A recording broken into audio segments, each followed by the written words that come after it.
We are really, really psyched about this. Our next guest, she is a Hollywood triple threat. She's an actor, she's a producer, she's a director. What her name is? Elizabeth Banks. You may know her from dozens of scene-stealing roles like Effie in the Hunger Games movies, and she produced and directed the box office hit, did you know this? Pitch Perfect 2. Now she's adding one more item to her resume. She's a host of the Audible original My Body, My Podcast, where no topic, and we do mean no topic, is off limits. Elizabeth talks with experts, activists, and even her own mom, I like this, about things like shame, sex, and body image. Here's the two of them. I recently ordered hundreds of dollars worth of post-COVID bathing suits online. We might actually get to see people this summer. And I figured, I know my body by now and what will look good, right? And you already know where this is going. Depression and self-loathing. Those no returns, no refund suits sit in a drawer reminding me to hate myself or starve myself or hide myself. And that's essentially what we're talking about today. Elizabeth Banks joins us now. Elizabeth, that is so true. There is stuff with your mom. We'll talk about that in just a second. But I have to say, I loved your candor. I love your honesty. And when I say you go there, you go all the way there. There was even a little segment about butt bleaching, to be polite here on a morning show. I'm not going to talk about that, but I did wince a little bit at that. That was very honest, and I'm like, no, thank you. But you describe yourself as this: 5'4" actress, blonde, kind of funny, small boobs, your words, not mine, a very nice hip shaker, I think you called it, rump shaker. And you said it wasn't until your 30s that you really even started paying attention and noticing other societal forces at work. What happened? Talk about your body evolution for yourself. Ooh, wow. I mean, it's such a fraught question, Gayle, of course.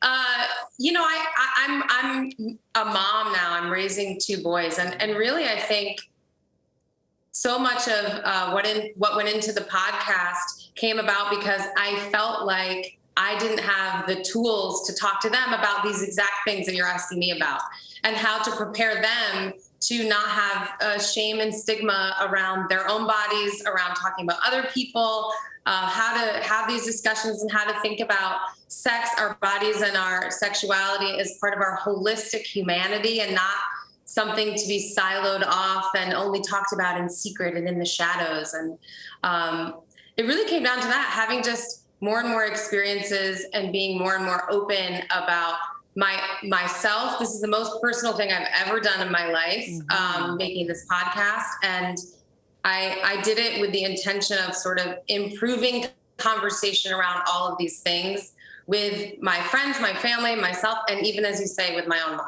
I know. I love the thing with your mom. I became very smitten with your mom. But I love, too, that you take on things like your first sexual experience, for instance. You talk about having your first period, which I have to say, I was really glad you did that, because when I got mine, I thought I was dying. Nobody had ever talked to me about it, ever. And so when I went to my grandmother, because my mom wasn't home at the time, she goes, "Oh, you're going to have to wait till your mom comes home." I go, "Well, she's not coming home for 2 days." I mean, so just the fact that you laid it out in a very understandable way to let people know you're not alone when this stuff happens to you. And we do need to talk about it, starting with your own mom, who didn't even know how to pronounce the word. You say it. Wait. Your mom. Who did? Oh, vagina. Yeah. No, because she didn't know how to pronounce the word vagina. She says other words on the podcast too. So, but I was like, I can't say those on CBS This Morning. Yes, you can. Vagina, I can. It's a body part. Just a body part. But what was funny is that your mom was pronouncing it vagina, and your mom has been married with 3 kids, and it was a man that told her, you're saying it wrong. Yeah. I had these conversations with so many women across my life, and, even friends and college roommates who, I had a college roommate who would not wash herself without a washcloth because she was told that touching her body with her own hand was shameful. And these things they break my heart. And, I really felt like this was just my small way of making these kinds of conversations just more normal, normal to have. These are just our bodies. We can take the power away from all of these words by just using them correctly and talking about them freely. And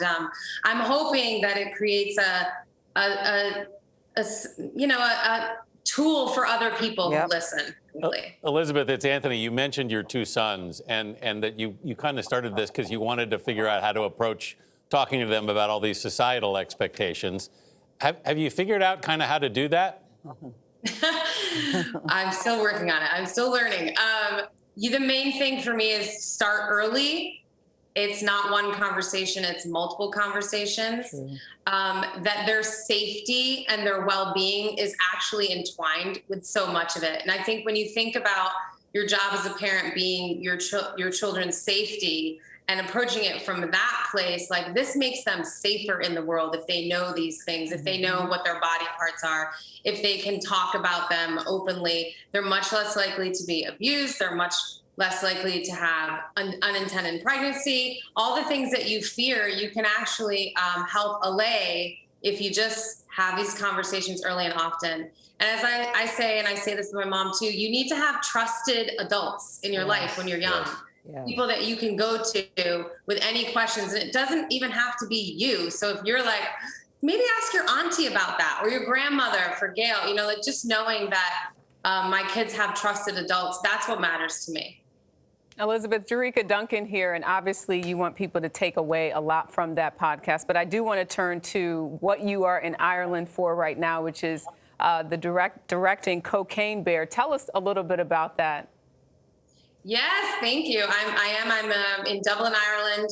I'm about to start a film here, Cocaine Bear, in a real life story in 1985. A bear consumed $17 million worth of cocaine. Wow. And we start our story there, and we imagine the chaos that would happen if a bear in the wilderness in Chattahoochee National Forest had consumed a bunch of cocaine, and what chaos may ensue from that, and all the people that come across the bear's path that day in 1985. It was dropped out of a plane, right? Is that what's happened?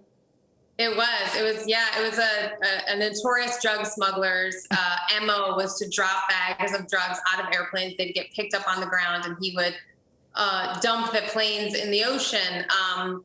And this one went sideways. The guy died, so everybody knew that the drugs were in the woods. And so it's a big, like, sort of a caper movie, but there's a bear high on cocaine in the middle of it. It's hard to think that is a true story.